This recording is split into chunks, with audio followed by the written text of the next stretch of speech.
Okay, so the theme today, a bit of a strange one. I decided for once to try and theme this rather than just randomly listening to records and then showing them. I thought I'd dream up a theme, and the theme that came to me sort of came to me by accident, really, and it was just really to do with albums that have blue covers, as simple as that. In fact, it occurred to me I could even try and instigate a thread with this. I was going to call it Troop Your Blue. Do feel free to jump on that if you want to, but no worries if you don't. I just thought, yeah, blue covers, distinctly blue covers. So this was the first record that sprung to mind, or maybe I listened to this and this gave me the idea for the blue covers. Not entirely sure, but Bloody Tourists by 10cc. I used to say that blue is my favourite colour. I'm not quite so sure anymore. I think green. It might be green now. But I'm quite fond of blue. Always have been quite fond of it. But yeah, anyway, 10cc, Bloody Tourists. I think this was the second record they made following the departure of Godley and Cream. I think so, anyway. And it contains Dreadlock Holiday, which was the big hit off it, I suppose. The extended lineup there, featuring a variety of different musicians. It's not a bad record. You know, it's probably the last 10cc album which is really worth buying. Because they did go downhill over the years, but there's some quite good stuff on this, really. I mean, they went much more into a pop, soft rock direction, really, but it's still quite enjoyable. I quite enjoyed it. That cover was offered up to Genesis, who turned it down, apparently. So there's my useless fact for today. So the second one then that jumped into my little brain was this one. Classic album by the great art rock. Was he art rock? I suppose he was art rock. Folk artist John Martin. This is One World, and this is his very spectral, spacey record that he did in, I'm going to say, late 1970s.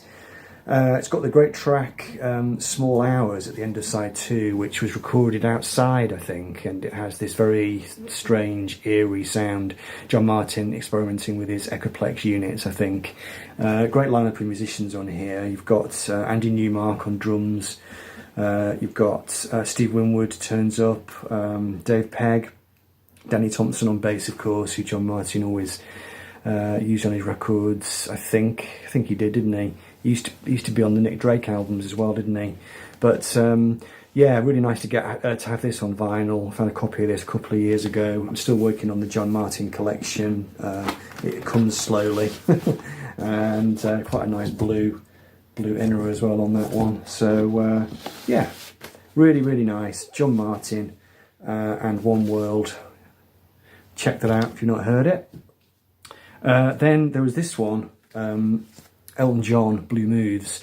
This record was given to me as VCLT by Richard McCook about 3 years ago now. I think it's quite a good album. It generally doesn't get the praise that its predecessors got. This came, I think, pretty much right at the end of that great rush of albums that he made in the 1970s. This was the one after Rock of the Westies. I suppose at the time, critics thought he was stretching the material a bit thin in terms of how many good tracks are on here. But it's probably his most experimental album, really. It seems to cover all bases. It's got a bit of a symphonic, classical thing going on. The opening song, Your Starter For, it's got a sort of bombastic, almost a sort of prog rock kind of feel. Goes into Tonight, which is this really slow, weepy ballad, really strange way to start a record. Then it picks up pace with One Horse Town and Chameleon. A couple of really nice tracks on side 2. Cage the Songbird is on here. Crazy Water, which was a big hit single, of course, wasn't it? This record's got a couple of guest appearances on it. There's one track which he wrote for the Beach Boys. I think it was Chameleon, and they turned it down. But one of the Beach Boys turns up on the version that's on here. Bruce Johnson, I think, turns up on it.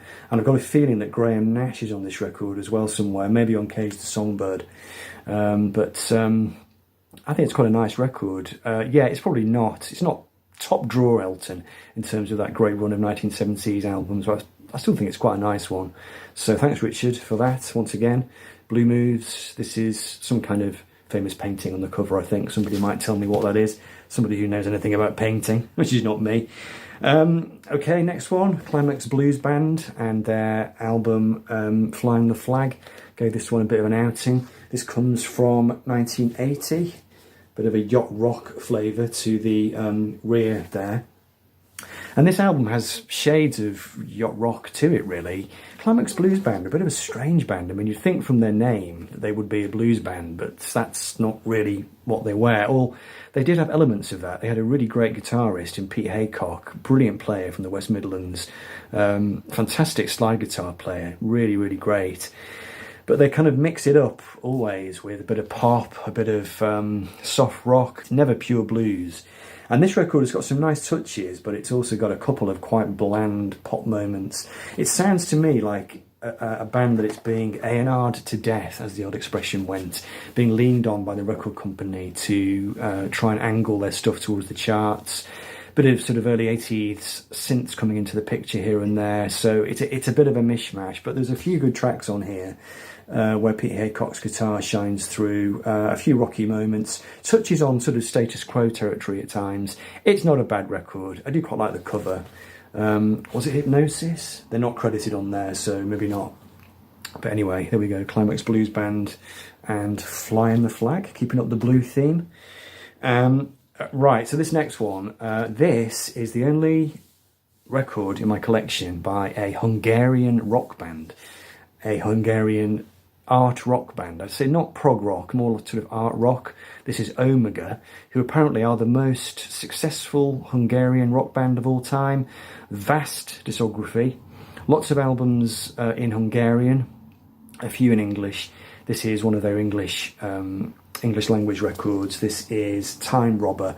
This was a blind buy years ago. I picked it up from a junk shop here in Lancaster, from Atticus Books years and years ago. And I'd not particularly listened to it since then. I spun it a few times at the time, but this is the first time I've delved back into it again. I've listened to it about, I think, 3 times in the last month or so. It's actually a really good record.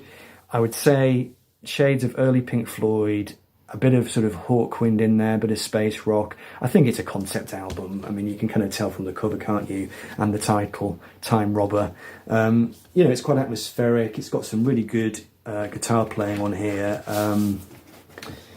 Blue Decca label there, it was just nice to go back to it. I've never seen any other records by them in the wild, so I don't particularly hold out any hope that I will find any either, but a good album, Hungarian art rock, maybe heading into progressive rock at times, but there we go, Omega and Time Robber, good fun. And then going from there, turning left sharply into 80s pop territory, we have China Crisis and the great album Flaunt the Imperfections. This was a bit of a blind buy a couple of years ago. I knew the name China Crisis, but I didn't know much about them. What spurred me to pick this record up is that it's produced by Walter Becker from Steely Dan. And it has a kind of Steely Dan flavour to it, definitely. The songs they've got a bit of a yacht rock feel to them, filtered through a kind of 80s pop sensibility. A couple of real great tracks on here. Black Man Ray on side 1, and King in a Catholic Style on side 2. The Highest High, the opening track. Really nice pop tunes. A little bit left field, a little bit, very melodic, but with a few left turns here and there. I think it's the Walter Becker Steely Dan thing coming through, some of the harmonic choices in the chord progressions. You can definitely hear that influence coming through.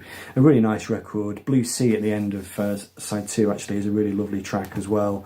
It's a record that I stream quite a lot. It's quite a good one to listen to when you're sort of out and about walking. You know, it's got a bit of a blissful sunny day pop kind of feel to it, but it was nice to spin the record again. Bit crackly, I must say. Might have to put it through the cleaner again, but anyway, nice blue cover.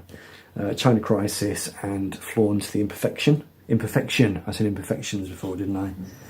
I assume it's an ironic title because it has that very smooth, perfect kind of sheen to it. And then that cover immediately made me think of this one. Absolute classic blue cover from Big Country, of course, and The Crossing, which I suppose is their definitive record, really. Not a band that I've ever had any inclination to check out any of their other releases. I checked out the discography while I was listening to this one, and they had more records than I realised, although they are one of those bands that fell off a commercial cliff at some point in the 80s. Produced by Steve Lillywhite, and it has that very big, boomy, kind of Celtic sound. The guitars are all somehow made to sound like bagpipes, a trick that Mike Oldfield had pulled off a few years before, of course. But I quite enjoy this record, but it gets a bit much for me. I find it a bit samey after a while. I think you know, it's good in small doses. One thing I do like about it, I like these picture drawings on the inside, which I assume are meant to evoke the songs in some way. They have a kind of old school picture book quality, the kind of things that you might have read in kind of daring do stories or books when you were a kid. Quite good. They're quite nice. And we've got a nice blue label on this one too, so we are truly trooping the blue in this video. So yeah, Big Country, of course. A quick word for Stuart Adamson, the songwriter, who later went on very sadly to take his own life, of course. But the Scottish U2 maybe, or was that Simple Minds? Not sure. And then that cover made me think of this cover, which is, you know, again another absolute true blue classic. Can had a couple of other blue album covers. They had Moon Over Babaluna, which has definitely got a blue tint to it, and Monster Movie 2 is quite blue, but this is the most pure blue one. This is Future Days, which I picked up I think last year.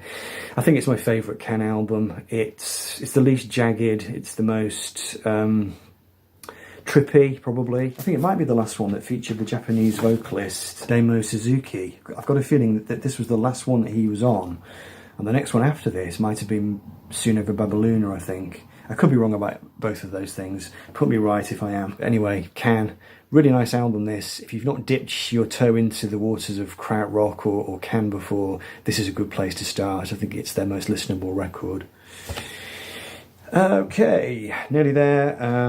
So this is the last record that I listened to. I'm going to cheat. I'm going to include 3 records at the end, which I haven't listened to this month, but they've got really good blue covers, so I'm going to show them anyway. So just a quickie here then.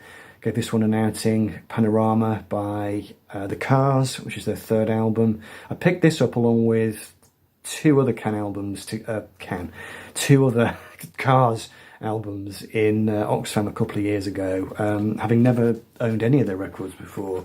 So that's been quite an education for me. Another blue label. This is a really good record. It's got the Roy Thomas Baker production, which I think maybe the first 4 albums did. And it's got that kind of spiky, edgy sound.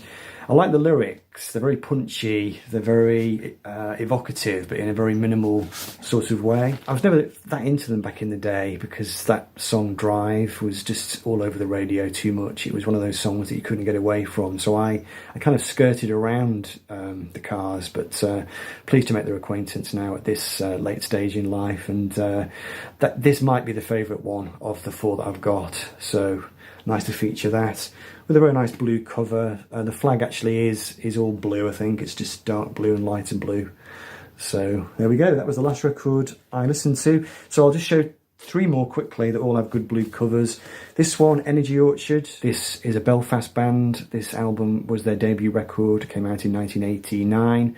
Featured the songwriting talents of the late Bap Kennedy. Nice record. Little bit sort of late 80s. Trying to be a stadium rock band, but it's got some nice tracks on it. Somebody's Brother, Sailor Town. It's a really nice record in a kind of late 80s way. I wanted to show a Dire Straits record because they had a bit of a fondness for blue album covers. You had Love Over Gold is blue, Brothers in Arms as well, of course, but I'll show this one because this is one that I've been enjoying quite a lot over the last few months, mainly streaming it, but this is Communique. True Blue. A couple of big belters on here. Once Upon a Time in the West, the opening track. Lady Writer on side 2. Angel of Mercy. Good album. Does it have a blue label? No, black. And we'll finish with this one. I couldn't resist this one. This is a great blue cover.